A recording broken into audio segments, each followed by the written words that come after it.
اعوذ باللہ من الشیطان الرجیم، بسم اللہ الرحمن الرحیم۔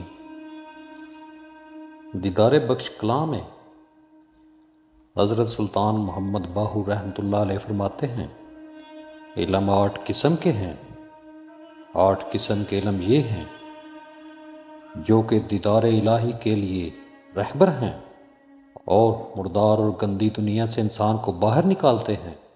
اول، علم تلاوت قرآن۔ دوم، اسم اعظم۔ سوم، باری تعالیٰ کے 99 اسماء الحسنی۔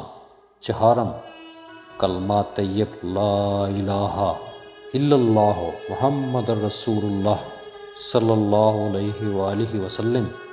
پنجم، نماز۔ ششم، حرم کعبۃ اللہ میں داخل ہونا۔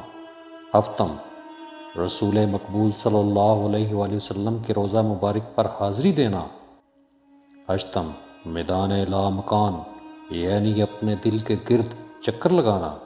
جو شخص ان 8 علموں کو دیدار پروردگار کے لیے بروئے کار لا کر مشق وجودیہ سے استغراق کے 7 چھٹوں جہاز سے باہر آتا ہے اور لاہوت لامکان میں داخل ہوتا ہے، وہ بے مثل کی صورت اختیار نہیں کر سکتا، اور جو کچھ حضوری میں نص آیات قرآنی اور حدیث پڑھتا ہے اسے تمام یاد رہتا ہے۔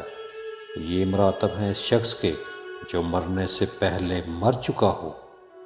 موتوا قبل ان تموتوا۔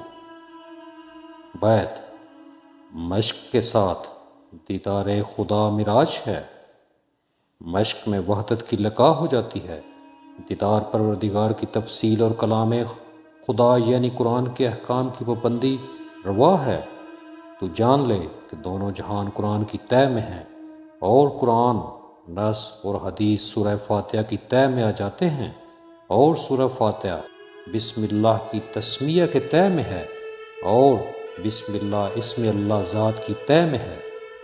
بیت، اپنے جسم کو اسم اللہ ذات میں اس طرح پہنا کر دے کہ جس طرح بسم اللہ میں الف پوشیدہ ہوتا ہے، اور اسم اللہ کلمہ طیب لا الہ الا اللہ محمد رسول اللہ کی طے میں ہے، اور کلمہ طیب نور ایمان کی طے میں ہے، اور ایمان مستور کی طے میں ہے، اور مرقوم تحریر قلب میں ہے۔